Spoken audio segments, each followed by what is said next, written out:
Pen के मड़ी coat के प्रथम पायरी जिसे जुन्नार देवगढ़ा कहते हैं, वहाँ पहुँचती है और शंभू के गण लोग बरात की अगवानी करते हैं और अगवानी करने के उपरांत सभी बरातियों को उस विवाह मंडप में बुलाया जाता है और सभी को जलपान करा करके उनकी सेवा किया करते हैं। तत्पश्चात शंभू बाबा और माता मूलादाई कार्य प्रारंभ होते हैं। तो गोंडियन व्यवस्था में, गोंडियन परंपरा में विवाह संस्कार हरे मंडप के नीचे होता है, लेकिन आज हम अपनी संस्कृति को भूल करके बड़े बड़े पंडालों में, बड़े बड़े मंचों में करने लगी। लेकिन वह शादी नहीं कहलाती, क्योंकि विवाह, शादी और मणमिंग में जमीन आसमान का अंतर है। कहते मणमिंग अलग होता है, शादी अलग होता है, विवाह अलग होता है। शादी उसे कहते हैं जिसे मंच पर किया जाता है, विवाह उसे कहते हैं जिसे मंदिर में किया जाता है, और मणमिंग उसे कहते हैं जहाँ हरे मंडप के नीचे किया जाता है। तो हम मणमिंग नेंग करते हैं, ना शादी करते ना विवाह करते, मणमिंग नेंग। तो मणमिंग नेंग हरे मंडप के नीचे किया जाता है भूमिकाओं के माध्यम से। तो शंभू राजा के उस पेनकमणि कोट में हरा मंडप डाला होता है। वो कितने 9 मुंडों की होती है, 9 ठुनियों की होती है। तो आप सभी लोगों ने देखा होगा कि गौड़ समुदाय में भी जब विवाह संस्कार संपन्न होते हैं तो 9 मुंडों की, 9 ठुनी की मंडप डाला जाता है। क्यों डाला जाता है? क्या कारण है कि हम 9 मुंडों की और 9 ठुनी की मंडप बनाते हैं?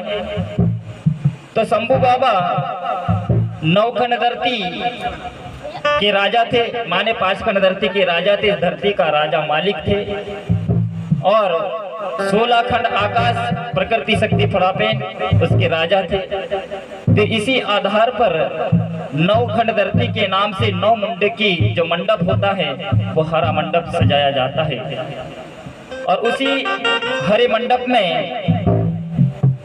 जामुन खाकरा, तोया खाकरा से उसको सजाया जाता है, और तब जाके बीच में दुल्हा देव दुल्हन दीदी के रूप में खाम का मुंडा, महुए का मुंडा सम्मिलित किया जाता है।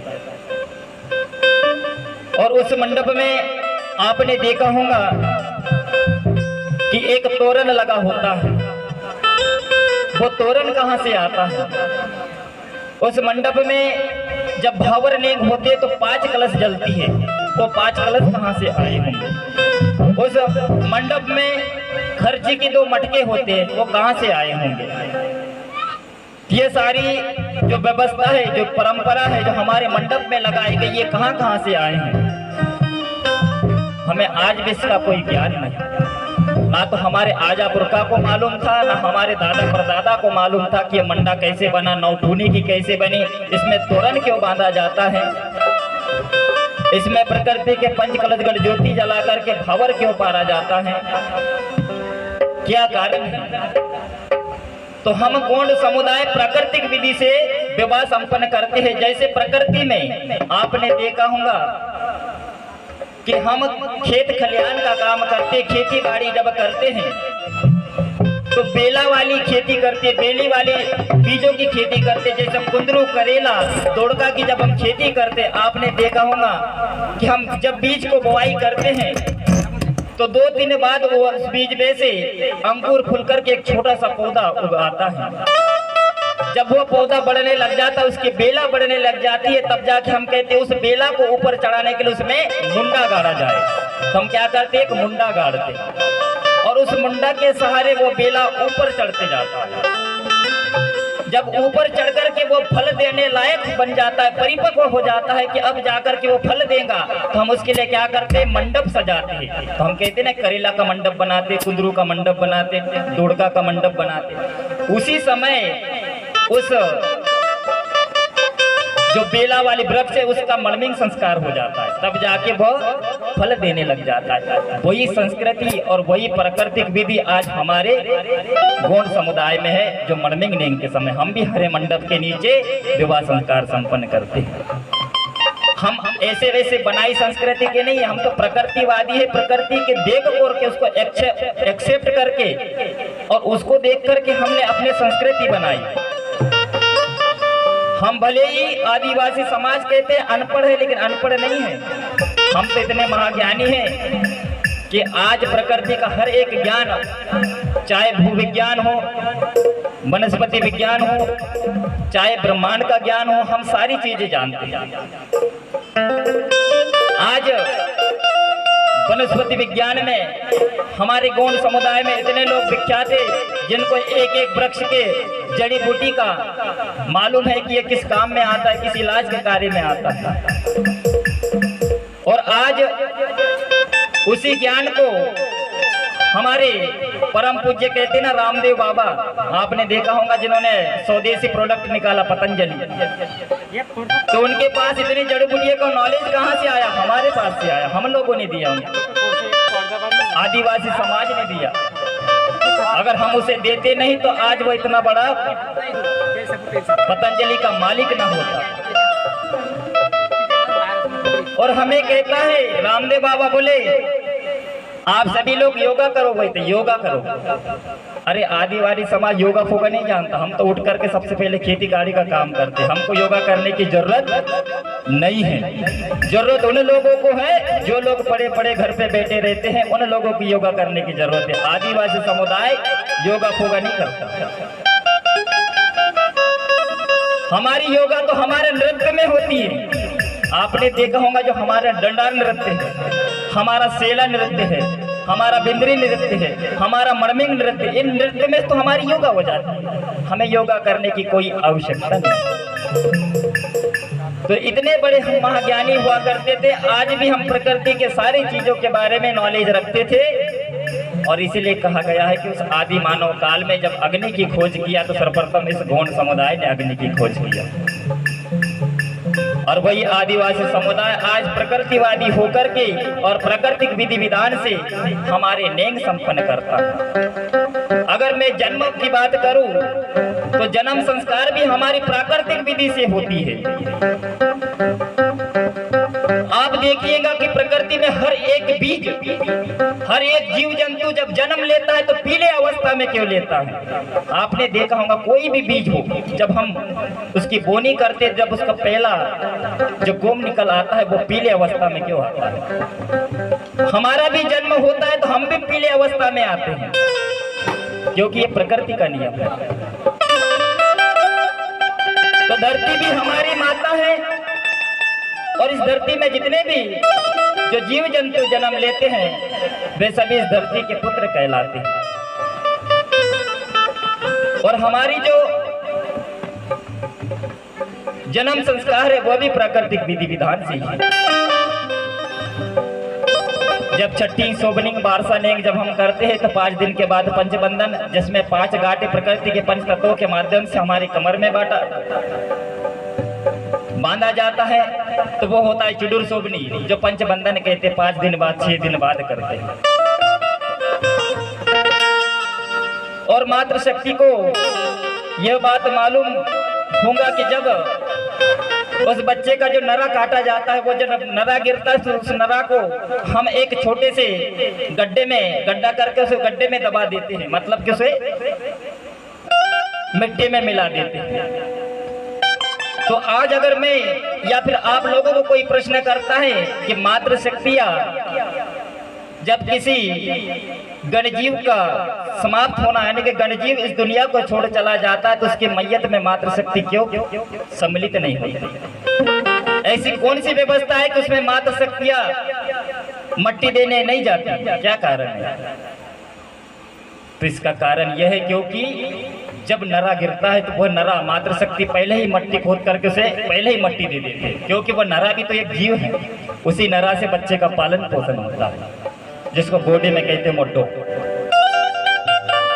तो वो पहले ही मट्टी दे देती है और अंतिम मट्टी हम देते कौन? पितृशक्ति। जब आखिरी में वो जीव लीला समाप्त हो जाती है तब। इसीलिए मातृशक्तियां मैयत में सम्मिलित नहीं होती, क्योंकि हम इस प्रकृति के रक्षक है, प्रकृति के पुजारी है और प्रकृति को मानने वाले, प्रकृति से सब कुछ हासिल करके आज हमारा जो समुदाय है, गोंड समुदाय, जो गोइंदांडी की भाषा बोलता है और वही गोइंदांडी के नेंग करता है। तो हमारी चर्चा चल रही थी विवाह संस्कार पर। तो प्रथम नेंग शंभु और मूला की जब प्रारंभ होती हैं तो प्राचीन काल में जो अभी जो सिस्टम बना है विवाह का, ऐसा सिस्टम नहीं था। कैसे कि हम क्या करते हैं, दूसरे के देखा देखी फुल पैंट कोट में पहन करके और विवाह करते हैं और बड़े मंच में जाते हैं, बड़े बड़े सूट पैंट और साड़ी पहन करके दुल्हन बनती हैं और लोगों को दिखाते हैं कि हम कितने बड़े हैं। फुल पैंट और कोट तो एक चपरासी भी पहनता है, तो क्या हमारे नजर में चपरासी बड़ा है या फिर हम बड़े हैं? अरे हमें तो राजा की तरह विवाह करना चाहिए, हम राजा की तरह बनना चाहिए। राजा की तरह जब दुल्हादेव बनता है, एक देव बनता है, दुल्हादेव मतलब एक देव होता है, तो देव कैसा होना चाहिए? तो राजा की तरह धोती दुतिया पहन करके विवाह संपन्न करना चाहिए। तो हम मानेंगे कि हाँ, ये गोंडी परंपरा है। हमने एक दूसरे की नकल करके आज विवाह पैंट और साड़ी से करने लगे, हमारे नेंग भूलते गए। और जब बात आती है पारिवारिक की आगे जब होती है तो कुछ घटना घटती है तो कहते हैं कि नहीं, हमारे बुमका लोगों ने हमारे विवाह सही ढंग से नहीं कराया। बोले नहीं, हमारी पूजा पाठ में कोई कमी आई होगी। कमी तो आप में आई, क्योंकि आपने अपनी संस्कृति से नहीं किया, रीति रिवाज से नहीं किया। तो गोंडी परंपरा कहती है कि धोती दुतिया से ही विवाह संपन्न होना चाहिए। तो हमने इस मंडप के बारे में क्या जाना? सर्वप्रथम 9 मुंडों की जो मंडप लगाई जाती है, जो मंडप सजाई जाती है, हरे मंडप, वो 9 खंड धरती के नाम से 9 ठूनी का मंडप होता है और 12 जो फाटे होते हैं वो 12 फाटों के माध्यम से उसमें बिछायन किया जाता है। और बिछायन में हम जामुन खाकरा और तोया खाकरा, उमर के खाकरा डाला जाता है, जैसे मंडप में डाला हुआ है। और उसमें एक तरफ हम तोरण लगाते। वो तोरण कहाँ से आता है? जो पोला का जो त्योहार होता है, उस पोले के त्योहार से एक तोरण ला करके और हम इस मंडप में सजाते हैं। और जो खर्ची लगाई जाती है वो खर्ची हमारे दीपावली की है। दीपावली जो खर्ची होती है वो दीपावली की खर्ची हम इस मंडप में सजाते हैं। और जो 5 घट पुनेम जो वहाँ जलाते हैं, जब भावर पारते, वो 5 घट हमारे नवरात्रि के, नवरात्रि का जो घट होता है वो नवरात्रि से हम उस घट को इसमें सम्मिलित करते हैं। तो कहीं ना कहीं जो त्योहार हमारे बने हैं उस त्योहार से ले करके हम इस मंडप को सजाते हैं। जब दीपावली होती है, दीपावली के बाद में जब गर्मी का समय आता है, धूपकाला आता है, तब हमारे विवाह संपन्न होने लग जाते हैं। तो एक एक त्योहार से एक एक चीज उठा करके हम विवाह में संपन्न कराते हैं। जैसे सुपड़ा हो, जैसे टोकनी हो, ये सारी चीजें हम अपने त्योहार से उठा करके विवाह में संपन्न कराते हैं। और जो मुंडा होता है वो मुंडा हमारा खाम का होता है और एक हमारा महुआ का होता है। दुल्हन देवी के माध्यम से उसे मुंडा सजाया जाता है। उसी मुंडा के समीप दूल्हा दुल्हन को खड़ा करके सर्वप्रथम भूमिका क्या करता है? पहला नेंग होता है, जिसे गोंडी में कहते हैं मोई कियाना नेंग। जब तक हम उसको मोई कियाना नेंग नहीं करेंगे उसको घर के अंदर प्रवेश नहीं करने देते थे पुराने जमाने में। आज तो बस शुभ मंगलम समाधान किए कि घर के अंदर लेके जाते हैं। मोई कियाना नेंग वेंग बाद में दूसरे दिन करते, जब मंडा सूख जाता है। मंडा कब गिरता है? एक दिन मंडा गिरता है, दूसरे दिन उसमें बारात जाती है और तीसरे दिन शादी लगती है। यानी हम क्या करते हैं?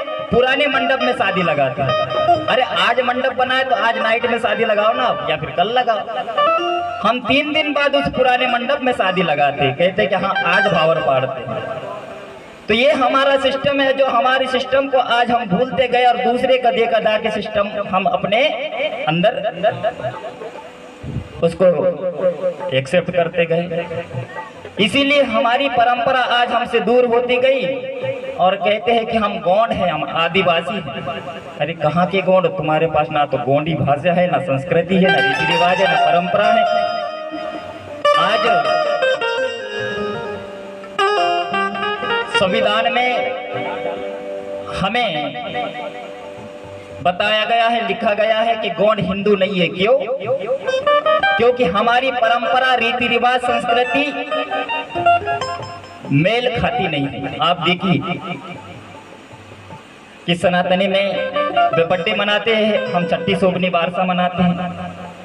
उनके विवाह संस्कार पंडित के द्वारा किया जाता है, गोंडी संस्कार हम भूमिका के द्वारा किया करते हैं। उनके यहाँ मृत्यु संस्कार में आगी देते हैं, हमारे यहाँ माटी देते हैं। मतलब कि हमारे संस्कार और उनके संस्कार में जमीन आसमान का फर्क है। इसलिए हम अपने आप को ना कभी हिंदू माने, ना तो हम हैं। हम गोंड हैं और हमारी संस्कृति गोंडी है, हमारी परंपरा गोंडी है, हमारी रीति रिवाज गोंडी है।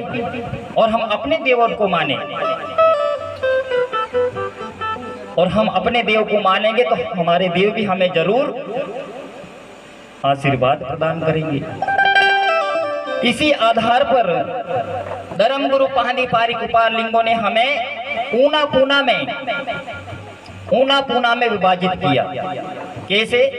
ऊना पूना मतलब होता है अलग अलग सगाओं में। जैसे 7 वाले अलग हो गए, 6 वाले अलग हो गए, 5 वाले अलग हो गए, 4 वाले, 3 वाले, 2 वाले, 1 वाले। तो 1 से लेकर के 7 सगा के समुदाय माने 28 देवता और 5 भूमिका पारिशेरमी के ऊना पूना के कितने होते हैं? 33। तो 33 कोटि देवता होते हैं, ना कि 33 करोड़। आप लोगों ने 33 करोड़ देवता सुने होंगे, लेकिन हमारी भारत की आबादी तक 33 करोड़ नहीं है, तो 33 करोड़ देवता कहाँ से जन्म ले लेंगे? हमारी भारत की तो आबादी 125 करोड़ माने हैं, तो 33 करोड़ देवता कहाँ से आ जाएगा? 33 करोड़ ना होते हुए हमारे जो देवता हैं 33 कोटि हैं। कोटि इसीलिए कहा जाता है क्योंकि हमारे जो देवता को कोटि में रखते हैं। कहाँ रखते हैं? हमारे मटके में रखते हैं। या जब पेन करा जाते तो पेन कड़ा में एक कोटी होता है, उस कोटी में घंघरेल पेन, फड़ा पेन सबको रखते हैं। माने कोटी में रखने वाले देवी देवता को ही हम 33 कोटि देवता कहते हैं। और वही 33 कोटि देवता का विभाजन गुरु पाहनी पारी कुपार लिंगों ने ऊना पूना के माध्यम से 1 देवता, 2 देवता, 3 देवता, 4 देवता, 5 देवता, 6 देवता, 7 देवता ऐसे करके विभाजन किया। और सम और विषम की जोड़ी, ऊना पूना की जोड़ी होनी चाहिए। तो हमारे विवाह संस्कार भी ऊना और पूना के माध्यम से हो, 7 और 6 में हो, क्योंकि 7 और 6 ऊना पूना पारिशेर में कहलाते हैं। और आज भी हम ऊना पूना के माध्यम से विवाह प्रसंग करते हैं।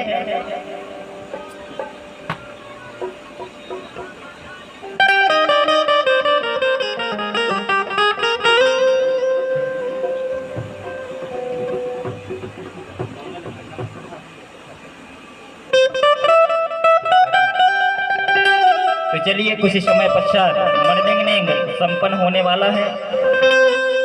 जो फूल है वो सभी को बंटवा देंगे।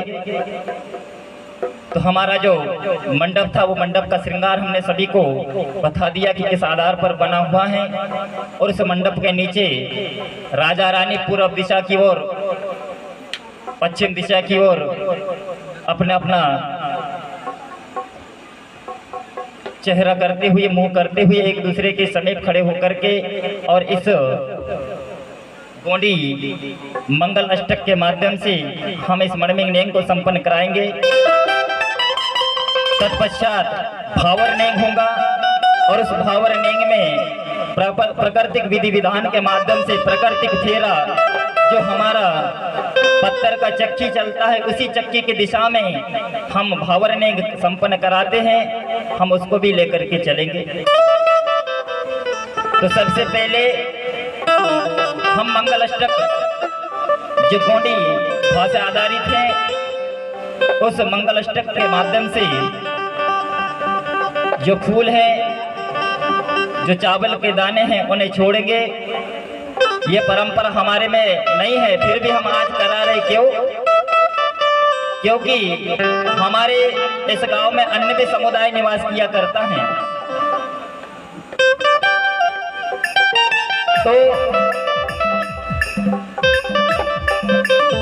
हम उस मणमिंग निको बेरा जो हमारे बहानी पारी गोपाल लिंगों ने मंत्र दिए, उसी मंत्र के आधार पर हम इस नेंग को संपन्न कराएंगे।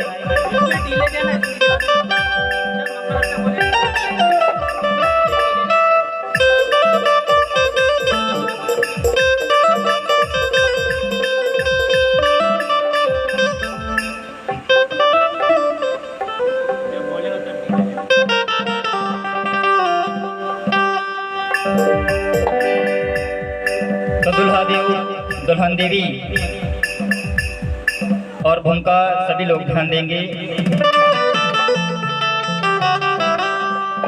संयम मंत्र गोंडी धर्मतंग नेडे लिखोगड़ी लांगा पावन धरती दायता कोड़ाते नवड़ी पेन नवड़ा पेन ना मणमिंग नेंग संस्कार आसुर माता होय सबुटे सगा समाज सगा बिडार सगा सूराड़ पारी शेर मिड वातोड़ परी पवनाड़ पुनः इद निक्को गड़ीते इद लांग नगरी तफलाफेन दरबार तिंदल तल्ला कोर्सी शिवा मानमंद अमोट मावा गोंडी परंपरा रीति रिवाज तुम काय मिर्सी को ने इद गोंडी मंत्र इंजोड़े मातुलम है इद गोंडी मंत्र ते जैसो अंतिम गड़ी ते मणमिंग लाख तुम ही दाका ते माटे दा किट सल्ले गांगरा तब जाके मैं कोनो पुंगा ठकी तवायल ओम इदमावासी डी सिंगार सिंगार दीप्ता सबे पेन तोल सर्वशक्तिमान अमोट सुमरन क्या तुम पेन तल प्रकाल स्थान गुड़ाल मुठवाल पुणे मुठवाल कुन सिराल का दाई मुठवाल कुपार लिंगो जंग माइकली गंगाली तमावा गुणियन सगा समाज कोई तुरकंडा कोई अमूरी मसारुम येरुम सगा समाज सैमाल अप्पा गुट्टा कोर तनालुंगी पाक तेदाल नालुंग बिड़ी दे पारी सिर में सगा इराकी मठ माखन तला परो आशीर्वाद सिम इदबती युद्धा इदमा युगमार नरगोदाई पाक तय निक्को वे राते कुपार लिंगो पुणे फड़ापेन सजोर पेन तास दानते मणमिंग नेंग सुमरन लाई शुरू आईता मन काट फड़ा पेनिता सेवा सेवा शंकर राजाना रानी गिरिजा मणमिने बड़ा वेचिए फला पेने बूढ़ा पेने परसा पेने बिरसा पेने जगो लिंगो मांदी को गने को ते सरवाता इगा मणमिने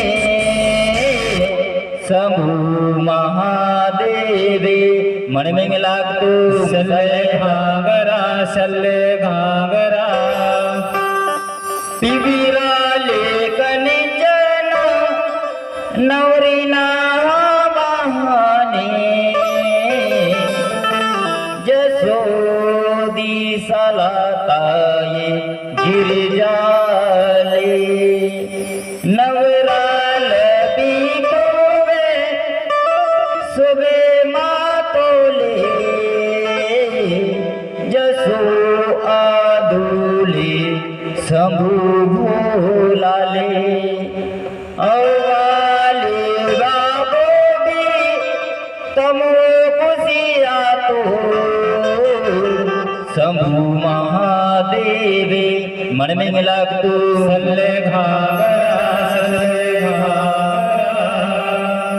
गंगा यमुना सरस्वती नर्मदा आडूंगे मावा ढूंढांगे इदे तोड़ी तामंदा मावा कायगा इदे धरती मावा ये आंदो ये सारा सृष्टि तोले इमारा जलो समूह महादेवे मणमिंग लाग तुम सल्ले घागरा नीवा शिवाये मावली जगते बोले हले आदारो बड़ा राजा विजी को ने इगा मण में दया तोले सागरे किती ये रचना नरे नारी गा शंभू महादेवी मन में लागतो सल्ले घागरा नवडाले नवडीले कवेटार किसी आशीर्वाद सिया बड़ाए सुरिनाए डोले को लेके लाताए मन मिने धन गाने आता सदा सुहागन मदा की बाईओ शंभू महादेवी मन में लागतो सल्ले घागरा हो इदमावा सिद्धि सिंगार सुंगार दीपता प्रकाल्पने मोटवाल सिरोल गाय माय गणाधिपति गण पे नेता निक वेरा ते अमर निकुल तला कोसी जैसी बाकी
अगली कड़ी दुल्हा दुल्हन भावरने के लिए उसी खाम के मंडप के समीप उपस्थित होकर के भूमिकाओं के माध्यम से भावरने संपन्न कराते हैं।